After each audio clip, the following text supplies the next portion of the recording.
In the grand concert hall of the Royal Albert Hall, where kings and queens have sat for generations, something extraordinary was about to unfold. The golden chandeliers cast their warm glow over an audience dressed in their finest evening wear, all waiting for what they thought would be just another classical music performance. Little did they know, they were about to witness a moment that would be talked about for years to come. Among the sea of distinguished guests sat a small figure in the royal box, Prince Louis, barely old enough to understand the weight of the crown that would one day rest upon his head. At just 5 years old, he possessed something that many adults spend their entire lives searching for, an unshakable sense of dignity and an innate understanding of what it means to stand up for what's right. The stage was set for confrontation. On one side stood Marcus Steinberg, a world-renowned pianist whose fingers could dance across keys like magic, but whose tongue was sharp enough to cut glass. He was known not just for his musical genius, but for his biting wit and his tendency to look down on anyone he deemed beneath his artistic standards. On the other side sat a young prince, innocent and unaware that he was about to become the center of a drama that would captivate the world. What happened next would prove that sometimes the smallest voices carry the greatest power, and that courage doesn't always come with age or experience. Sometimes it comes from the pure heart of a child who simply knows the difference between right and wrong. The evening began like any other royal engagement. Prince Louis had been looking forward to this night for weeks, ever since his grandmother, the Queen, had promised to take him to his very first classical concert. She had explained to him how music was one of life's greatest gifts, how it could touch the soul and bring people together in ways that words alone never could. Louis had spent hours preparing for this special night. He had practiced sitting still and quiet, just like his older siblings had taught him. He had even learned about different musical instruments from his private tutor, spending countless afternoons listening to recordings of famous pianists and orchestras. His young mind was filled with wonder and excitement about experiencing live classical music for the first time. The Royal Albert Hall buzzed with anticipation as guests began to arrive. Ladies in elegant gowns and gentlemen in tailored suits filled the seats, their conversations creating a gentle murmur that echoed through the historic venue. Photographers captured moments of the arriving dignitaries, and news reporters positioned themselves strategically to cover what they expected to be a routine cultural event featuring the royal family. Prince Louis entered the royal box with perfect composure, his small hand resting gently in his grandmother's. He wore a navy blue suit that had been specially tailored for the occasion, and his hair was neatly combed. Despite his young age, he carried himself with the natural grace that seemed to run in his bloodline. The audience below noticed his arrival, and a warm wave of smiles and gentle applause welcomed the young prince. As they settled into their seats, the Queen leaned down to whisper to Louis about the magnificent hall around them. She pointed out the intricate architectural details, the massive organ pipes that stretched toward the domed ceiling, and the royal coat of arms that adorned the balconies. Louis listened with wide eyes, absorbing every detail of this magical place, where so many legendary performances had taken place over the decades. Meanwhile, backstage, Marcus Steinberg was preparing for what he considered to be just another performance in his illustrious career. At 38 years old, he had conquered concert halls around the world, from Carnegie Hall in New York to La Scala in Milan. His technique was flawless, his interpretations were praised by critics, and his recordings had won numerous awards. However, success had not made him humble. If anything, it had fed an ego that had grown larger with each standing ovation. Steinberg had a reputation that extended far beyond his musical abilities. He was known for his sharp tongue and his disdain for what he called musical peasants, anyone who didn't meet his impossibly high standards of classical music appreciation. He had been known to stop mid-performance to chastise audience members for coughing, to refuse encore performances if he felt the audience hadn't been appreciative enough, and to make cutting remarks about fellow musicians in interviews. On this particular evening, Steinberg was in an especially foul mood. His flight from Vienna had been delayed, his hotel room wasn't up to his exacting standards, and the piano had required multiple tunings before he declared it acceptable. He had already snapped at 2 backstage assistants and complained loudly about the amateur hour organization of the event. As the lights dimmed and the concert began, Louis sat transfixed. The orchestra filled the hall with the opening notes of Mozart's Piano Concerto No. 21, and the young prince felt something magical happening in his chest. The music seemed to lift him up, to transport him to a world where sound became color and melody became emotion. His small hands gripped the velvet armrest of his seat, and his eyes never left the stage. When Steinberg finally appeared, walking across the stage with the confident stride of someone accustomed to adoration, the audience erupted in applause. He was undeniably impressive. tall and commanding, with silver hair that caught the stage lights perfectly. He bowed with practiced precision, his movements calculated to project both humility and superiority at the same time. The performance began flawlessly. Steinberg's fingers moved across the keys with the precision of a master craftsman, each note clear and purposeful. The concerto was one of Mozart's most beloved pieces, and he was performing it with technical perfection. The audience was captivated, transported by the beauty of the music flowing from his hands. Louis was completely mesmerized. This was his first exposure to live classical music, and the experience was overwhelming in the most wonderful way. He could feel the music resonating in his bones, could see the passion on the faces of the orchestra members, could sense the collective breath-holding of the audience during the most delicate passages. However, as the first movement came to a close, something unexpected happened. In the brief moment of silence between movements, a sound escaped from the royal box. It was barely audible, the tiny squeak of a 5-year-old shifting in his seat, trying to get more comfortable after sitting still for longer than his young body was used to. The sound was so quiet that most of the audience didn't even notice it. It was the kind of small, innocent noise that any child might make during a long performance. But Marcus Steinberg heard it, and in that moment his face changed from the serene expression of a master musician to something much darker. Steinberg stopped. His hands froze above the keys, and he turned his head toward the royal box. The orchestra, confused by the sudden halt, gradually fell silent as well. The conductor looked puzzled, unsure whether this was part of some artistic interpretation he wasn't aware of. The hall fell into an uncomfortable silence. 2,000 pairs of eyes followed Steinberg's gaze toward the royal box, where Prince Louis sat innocently, unaware that he had somehow become the center of attention. The Queen placed a protective hand on her grandson's shoulder, sensing that something was about to go very wrong. Steinberg stood up from the piano bench, his movements deliberate and theatrical. He walked to the edge of the stage, close enough to the royal box that his voice would carry clearly without amplification. The silence in the hall was now complete, so quiet that the sound of his footsteps on the stage floor seemed to echo like thunder. What happened next would shock everyone in attendance and set the stage for a confrontation that no one could have predicted. Marcus Steinberg, one of the world's most celebrated pianists, was about to make a decision that would change everything, not just for himself, but for the young prince who had done nothing more than exist in his 5-year-old body during a beautiful piece of music. The stage was set for a battle between experience and innocence, between artistic ego and pure heart. And at the center of it all sat Prince Louis, still unaware that he was about to face his first real test of character, witnessed by thousands of people, and soon to be known by millions more. Marcus Steinberg's voice cut through the silence like a blade. "Ladies and gentlemen," he began, his tone carrying a false politeness that barely concealed his irritation, "I must apologize for the interruption. It seems we have some members of our audience tonight who haven't yet learned the basic courtesy required for classical music appreciation." The words hung in the air like a toxic cloud.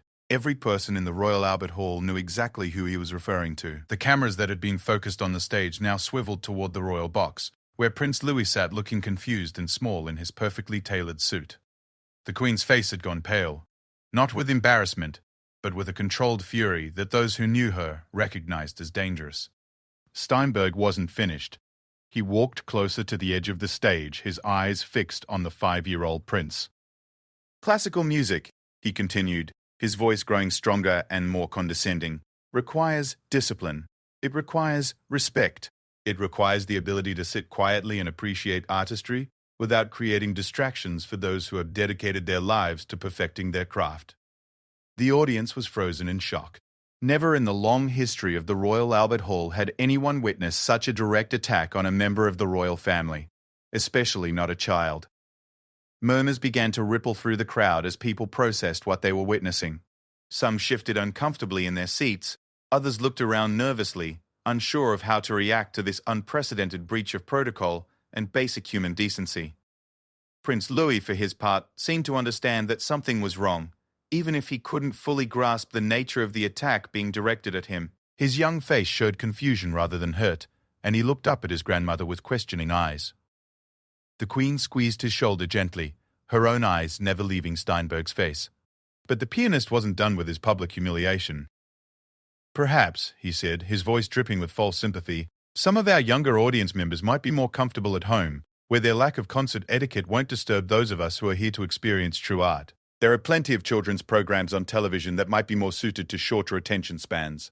The insult was devastating in its precision. Steinberg had managed to attack not just Prince Louis, but his entire family and upbringing, suggesting that they were uncultured and inappropriate for such a refined venue. The orchestra members on stage looked mortified, their faces reflecting the horror that most of the audience felt. The conductor had gone completely white, understanding that he was witnessing a career-ending moment for the pianist.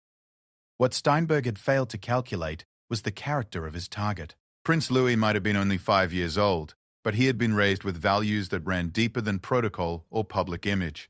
As the pianist's words washed over him, something remarkable began to happen. Instead of tears or embarrassment, a quiet strength seemed to settle over the young prince. Louis stood up in the royal box. His movement was so unexpected that it caused a collective intake of breath throughout the hall. He was so small that he had to grip the railing of the box to be seen clearly by the audience below. But there was nothing small about his presence in that moment. The television camera zoomed in on his face, capturing an expression that was both innocent and remarkably mature. "Excuse me," Prince Louis said, his voice clear and strong despite its youth. The excellent acoustics of the Royal Albert Hall carried his words to every corner of the venue. "My grandmother taught me that music is supposed to make people happy and bring them together. She said that when people share music, they share something beautiful." The hall had fallen into complete silence again, but this time it was a different kind of quiet. This wasn't the uncomfortable hush of embarrassment or shock. This was the profound stillness that comes when something truly important is about to be said. Even Steinberg seemed caught off guard by the young prince's composure and the dignity in his voice. Louis continued, his small hands still gripping the railing, his voice never wavering. "I'm sorry if I made a noise. I was trying to sit very still because I think your music is beautiful, but I don't think beautiful music should make anyone feel bad or unwelcome. My mummy always says that everyone deserves kindness, especially in places where beautiful things happen." The simplicity and sincerity of his words hit the audience like a wave. Here was a 5-year-old child being publicly humiliated by a grown man, and instead of crying or hiding, he was standing up not just for himself, but for the very values that the concert was supposed to represent. There wasn't a trace of anger or retaliation in his voice. Just pure, honest truth, spoken with the kind of moral clarity that often comes only from children. But Prince Louis wasn't finished. What he said next would become the moment that people would remember and share for years to come. "I think," he said, his voice growing even stronger, "that if music can't make room for everyone to enjoy it, even if they're not perfect, then maybe it's not as beautiful as we thought it was." The silence that followed was deafening. In 28 words, a 5-year-old prince had managed to expose the fundamental flaw in Steinberg's entire worldview. He had turned the pianist's attack on its head, suggesting that true artistry wasn't about exclusivity or perfection, but about inclusion and the universal human capacity for beauty and joy. Steinberg stood frozen at the edge of the stage, his mouth slightly open, clearly struggling to process what had just happened. He had expected tears, embarrassment, maybe a quiet exit from the royal box. He had not expected to be given a master class in grace and dignity by someone who still needed help tying his shoes. The audience began to shift, and the shift was palpable. What had started as uncomfortable murmurs began to transform into something else entirely. Someone in the back of the hall began to clap, slowly, deliberately. Then another person joined in, and another. Within moments, the entire Royal Albert Hall was erupting in thunderous applause, but it wasn't for the famous pianist on stage. The ovation was for Prince Louis. 2,000 people rose to their feet, their applause echoing through the magnificent hall like thunder. Many had tears in their eyes as they clapped, moved not just by the young prince's words, but by the courage it had taken for such a small person to stand up to such a public attack, with such grace and wisdom. The cameras captured every moment, the standing ovation, the tears of joy and pride on many faces, the look of absolute defeat on Steinberg's face, and most importantly, the quiet dignity of Prince Louis, as he acknowledged the applause with a small wave before sitting back down beside his grandmother. The Queen leaned over and whispered something in her grandson's ear, and for the first time since the incident began, Prince Louis smiled. Not the triumphant smile of someone who had won a battle, but the peaceful smile of someone who had simply done the right thing because it was the right thing to do. Marcus Steinberg stood alone on the stage, the sound of 2,000 people celebrating the very child he had tried to humiliate washing over him like a tsunami. He had thought he was the master of this domain, the one with the power to judge and dismiss. Instead, he had been given a lesson in true class and dignity by someone who could barely see over the railing of the royal box. The pianist's face had gone through a remarkable transformation during the ovation. The arrogance and superiority that had defined his expression just minutes earlier had completely disappeared, replaced by something that looked very much like shame. For perhaps the first time in his adult life, Marcus Steinberg was seeing himself clearly, and he didn't like what he saw. The applause seemed to last forever, but eventually it began to fade, leaving Marcus Steinberg standing alone on the stage, facing the most important decision of his professional life. The conductor looked at him expectantly, unsure whether the concert would continue, or if they were witnessing the complete collapse of what should have been a triumphant evening of classical music. For several long moments, Steinberg stood motionless, staring down at his hands. These were the same hands that had been praised by critics around the world, the same fingers that had brought audiences to their feet in the greatest concert halls from Moscow to Sydney. But now they felt heavy and uncertain, as if they belonged to a stranger. What happened next surprised everyone, including Steinberg himself. Instead of storming off the stage or attempting to justify his behavior, he did something that no one in the audience expected. He began to walk toward the royal box. The hall fell silent again as 2,000 people watched the renowned pianist make his way off the stage and up the aisle toward where Prince Louis sat with his grandmother. His steps were slow and deliberate, and with each one, his expression seemed to change. The arrogance that had defined his demeanor was melting away, replaced by something that looked remarkably like humility. Security personnel began to move, unsure of the pianist's intentions. But the Queen raised a subtle hand, indicating that they should allow him to approach. She was a keen judge of character, and something in Steinberg's bearing told her that this was not a man approaching with hostile intent, but rather someone who had been fundamentally changed by what he had just experienced. When Steinberg reached the royal box, he stopped and looked directly at Prince Louis. The contrast between them was striking. The world-famous musician in his formal concert attire, and the small boy in his navy suit, sitting quietly with his hands folded in his lap. But in that moment it was clear who possessed the greater dignity. "Your Royal Highness," Steinberg said, his voice barely above a whisper, but still audible in the hushed hall. "I owe you an apology. Not just any apology, but the most sincere apology I've ever given in my life." He paused, seeming to struggle with words for the first time in years. "You are 5 years old, and you have just taught me something that I should have learned decades ago. Music isn't about perfection or exclusivity or making people feel small. It's about exactly what you said, bringing people together and creating something beautiful that everyone can share." Prince Louis looked up at him with those clear, innocent eyes that seemed to see straight into people's souls. "It's okay," he said simply. "Everyone makes mistakes sometimes. My daddy says that's how we learn to be better." The simplicity and forgiveness in the young prince's response seemed to break something inside Steinberg. For a moment, it looked as if the accomplished pianist might actually break down completely. His eyes filled with tears and his voice cracked slightly as he continued. "You're absolutely right, Your Highness, and I promise you I have learned something very important tonight." He straightened up and addressed the entire audience, his voice growing stronger and more certain. "Ladies and gentlemen, I have spent years thinking that I was here to judge whether you were worthy of the music.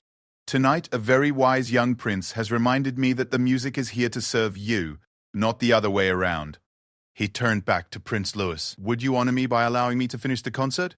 Not for the critics, or the reviews, or the people who think music belongs only to those who follow every rule perfectly, but for everyone who came here tonight hoping to experience something beautiful together."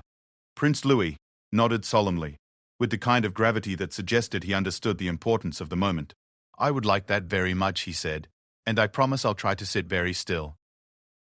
Steinberg smiled, genuinely smiled, for the first time all evening. "Your Highness, I hope you will feel free to move, to breathe, to react to the music however it makes you feel.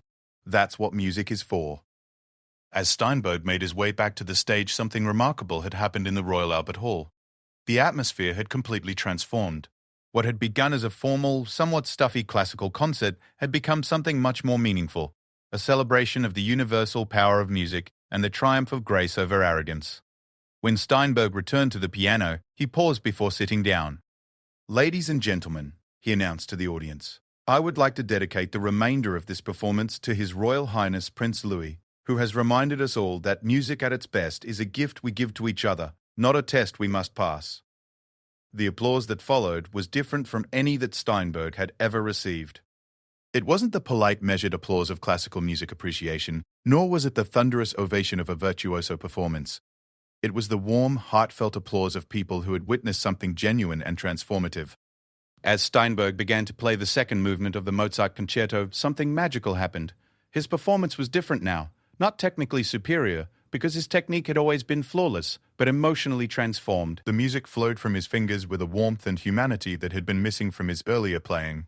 He was no longer performing for critics or posterity, he was sharing a gift with friends. Throughout the remainder of the concert, Prince Louis listened with rapt attention, and this time, nobody minded when he occasionally shifted in his seat or leaned forward during particularly exciting passages. Other children in the audience seemed to pick up on the new atmosphere, and parents who had been frantically trying to keep their young ones perfectly still began to relax as well. When the concert finally ended, the standing ovation was universal and genuine. But something unprecedented happened. Instead of taking his bows alone, Steinberg gestured toward the royal box, acknowledging the young prince who had transformed not just the evening, but quite possibly the pianist's entire approach to his art. In the days that followed, the story of Prince Louis and the celebrity pianist spread around the world. Videos of the incident and its resolution went viral on social media, with millions of people sharing clips of the 5-year-old prince's dignified response to public humiliation. But more importantly, the story sparked conversations about grace, forgiveness, and the true purpose of art in bringing people together rather than driving them apart. Marcus Steinberg's career was indeed changed by that night, but not in the way he had feared.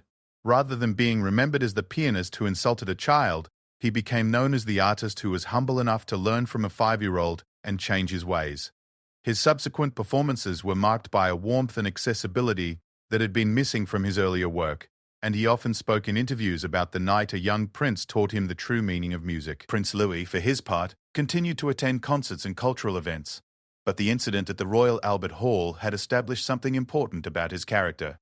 Even at such a young age, he had demonstrated that true nobility comes not from titles or positions, but from how we treat others and how we respond when faced with unkindness.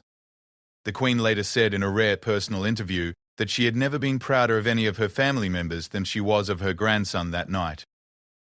Louis showed us all, she said, that sometimes the most powerful response to cruelty is not anger or retaliation, but grace and truth spoken with courage. The Royal Albert Hall now displays a small plaque near the royal box, installed quietly some months after the incident. It reads simply, "Music at its best is a gift we give to each other, not a test we must pass." It serves as a reminder of the night when a 5-year-old prince taught the world a lesson in dignity, and when a famous pianist learned that true artistry comes not from perfection, but from the generosity of spirit that allows beauty to be shared by all. The story of that evening continues to inspire people around the world, proving that courage, grace, and wisdom can come from the most unexpected sources, and that sometimes the smallest voices carry the most powerful truths.